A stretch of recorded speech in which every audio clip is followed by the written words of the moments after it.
Good evening. We're so glad you've tuned in for the first in our series of Sunday night recitals featuring the musicians of the Washington Heights Chamber Orchestra and friends. Tonight we'll hear our principal flute player, Anna Urrey, and her trio, the Exponential Ensemble. A little while later, I'll sit down for a chat with three of the composers featured on tonight's program. But first, I want to tell you about the composer of the next piece you're about to hear. Ulysses Kay, born in 1917, is known as an American neoclassical composer. He was actually the nephew of the famous New Orleans jazz trumpeter King Oliver, and from his initial roots in jazz, Kay went on to study violin and piano and take up the craft of composition. At the University of Arizona, where he initially studied, he was mentored by none other than the famous composer William Grant Still. Kay would go on to study at Eastman and Yale and Columbia, later settling in New York City after World War II. Ulysses Kay has written over 140 works for orchestra, choir, band, television, film, and 5 operas. One of his more notable pieces for film was the 1964 essay on death, honoring the life of John F. Kennedy. More recently, he was a professor at Lehman College here in New York. We hope that you enjoy this next piece we're about to present, Ulysses Kay's Suite for Flute and Oboe.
We're so grateful to have with us now the composer of our next piece, Amy Brandon, who's going to present Crown of the Sun. Welcome, Amy. We're so glad to have you with us. So glad to be here. Thank you, Chris. Tell us about your musical journey, how you got into composing. Well, I'd like to describe myself as a lapsed jazz guitarist because that's I went to I did my undergrad in jazz guitar, and then after I graduated, sort of taught myself classical guitar, and that was my introduction to classical music. And so I worked a long time as a guitarist, but eventually just moved more towards composition. How do you create your material? Do you think of yourself as speaking a specific musical language, perhaps? When I hear music or if I'm writing music, I'm very much focused on the shape that it creates in the space, like the physical shape. It's, I wouldn't say it's anything like synesthesia, but I do definitely see physical three-dimensional shapes when I'm writing and when I'm listening. It's kind of a weird way to think about composing as a visual, from a visual point of view, but that's very much the point of view that I come at it as. The idea of a moving sculpture that starts at one end and then unfolds, and at the other end it's a different shape. I really love, for example, the sculptures of Henry Moore. And so I often think about form in that way, but in the moving and shifting sense, not as a static object. Let's talk about the piece a little bit. So tell us about Crown of the Sun. So I was really taken with Exponential Ensemble's mission of connecting music and science. And so I wanted to sort of build this piece based on the sun's sound. Now the sun, of course, you can't actually hear what it sounds like because of the vacuum of space. But NASA has sort of created these sonifications of what the sun emits. And when I listened to them, to me, they were really reminiscent of oboe multiphonics. So I kind of built the piece around that. And when I was writing it, I was sort of imagining the idea of, leaving Earth, flying through space, passing through the sun and hearing it, and then sort of going off further into the dark vacuum. Because this is a piece about space, I really wanted to have a lot of space in between the melodic notes and to give that sort of angular feeling to it. So that was a reasoning, a sort of shape reasoning behind that. So we'll take a listen to the sounds of the sun. When anything material moves, waves travel through it, and the same thing happens inside the sun. And these waves are traveling, bouncing around inside the sun. And if your eyes were sensitive enough, you'd actually could see this jiggle. But what scientists have done is they've taken that jiggle and turned it into sound, into a sound that we can hear with our own ears. The sun is vibrating at lots of different frequencies, and one of the things that's pretty cool about that is we can use those vibrations in the sun to look inside the sun.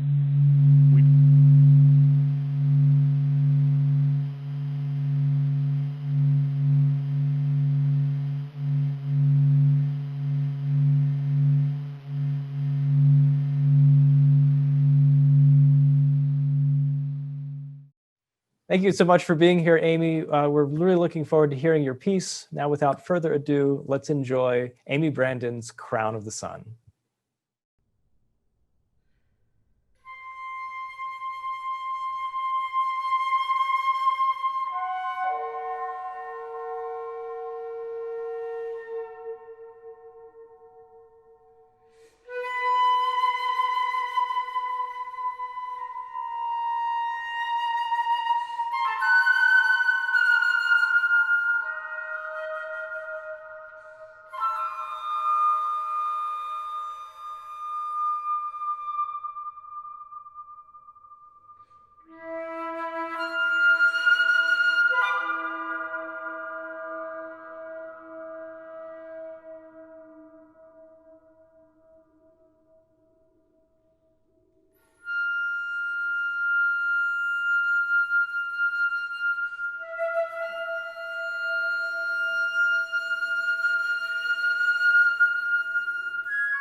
And now we welcome our next composer of the piece, The Beginning of a Dream, Nemo Keen. We're so glad to have you with us today. Thank you for having me. Tell me about your musical life, and specifically, how did you become a composer? How did you get into writing music? My brother is 9 years older than me, and I grew up hearing him play the viola all around the house, and he grew up in the Suzuki method, so I grew up in the Suzuki method.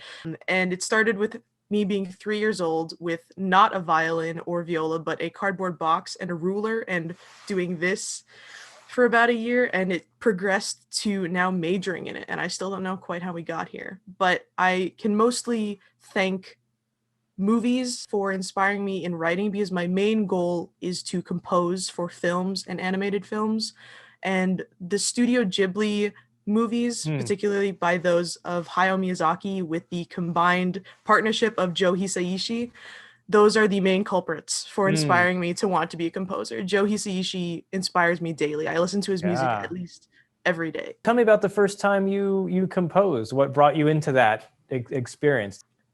It started mostly as listening to the music that I grew up with Hisaishi's films, and hearing particular melodies and having them memorized and realizing I can do that. I can make melodies. I can hum stuff and have it sound cool. And it was a lot of recording things on my dad's old laptop when I was little and re-listening to them when I was older in high school and in college and being like, hey, these are not bad. Tell us a little bit about the piece we're about to hear. It's entitled Beginning of a Dream. It was inspired mainly by the feeling of starting a video game, where I play a lot of grand open world video games with lots to explore and quests to go on. But in the beginning, you just kind of want to experience rather than getting deep into the lore or the story, where as a character in a new world, you're just kind of learning about it and experiencing it as you go, and the world changes and morphs with you. My current goal has been writing a piece of music every day. It doesn't matter for what kind of instruments or like what the length is. I do have a goal of like 15 seconds or more. Otherwise, I feel like I'm cheating. So that has been the endeavor during quarantine, to kind of keep my composing skills up a little bit. And I realized they've kind of turned into, I don't think it's a narrative, but they definitely show kind of like my flow consciousness during quarantine. So currently I'm trying to figure out if I can put together these short little pieces that are somehow managed to all be related. Pictures that I've taken during quarantine and kind of the music that I've composed, I'm thinking of compiling them into a video, or if I can, a narrative. Well, Nemo Keen, we're so excited to listen to your piece, and we thank you so much for having this conversation with us today and sharing your music with us. It's such an honor. Thank you.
So we'd like to welcome our next composer of the evening, Daniel Wilson, who is going to be presenting the next piece, Sonatina Allegro, from a suite of undanceable dances. Welcome, Daniel. It's so great to have you with us. Thank you so much for having me. We're going to hear a movement, Sonatina Allegro, the fourth movement from this piece, a suite of undanceable dances. So tell us about the suite of undanceable dances. Well, they're all pieces in unusual sort of time signatures. I think you'll listen to the music and you'll get a big Bernstein flavor. What makes the fourth movement different than the other movements? Oh, so around the dance idea. Yeah, or exactly. Undanceable dance. Well, they all start with the kernel of either an alternating time signature or sort of non-standard 4/4. I mean, I forget who said it about Chopin's waltzes, but I think this was sort of the inspiration, was that they said they're not really waltzes you can dance to. You wouldn't want to, because they're kind of wild and all over the place at times. So sort of taking that idea of, something that is supposed to be, and I'm not even sure that was intentional on his part, that was just him with the pianistic flights of fancy, but sort of taking this idea of something that is meant for, movement, and then adding, taking a step back, and sort of a dance metaphor, taking a step back and going, can we push that around? And then maybe this thing that is not meant to be danced to, could it be danced to? I don't know. I think this piece could also be suitable ballet music at the end of the day. Tell me a little bit more about yourself musically. When did you start composing? What inspired this part of your journey as a composer? It's I guess it's not surprising I'm a teacher, but I've had some amazing teachers in my life. I had a, piano teacher that I started playing with when I was quite young, 5 or 6. But really, I do credit my inspiration to my middle school music teacher, who he was one of these guys who clearly had other aspirations, but, because he was a huge Wagner fanatic, of all things.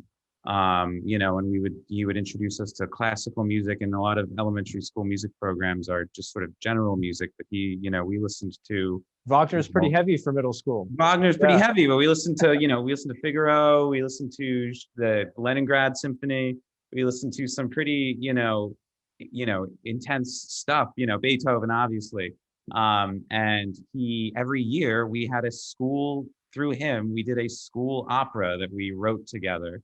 And normally we just sort of did the story, but he, I guess recognizing that I was interested, let me compose some of the music for it. And actually, as my 8th grade graduation gift, he gave me the full score to Tristan and Isolde. And that was sort of the next summer. I mean, that made me a pretty insufferable high schooler, but it definitely opened the door into a wonderful world of music. And having that as my starting point was pretty lucky, I think. Yeah. Thank you so much, Daniel, for speaking with us today. We're really excited to hear your piece. Here is Sonatina Allegro from a suite of undanceable dances. Thank you so much, and I hope everyone enjoys.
Thank you so much for spending your evening with us. If you'd like to support our work, we invite you to do so by visiting WashingtonHeightsOrchestra.org, where you can learn more how to make a donation. We hope to see you again in 2 weeks on March 14th when we present the Catalyst Quartet. Until then, share this video, like and subscribe, and we'll see you soon. Be well.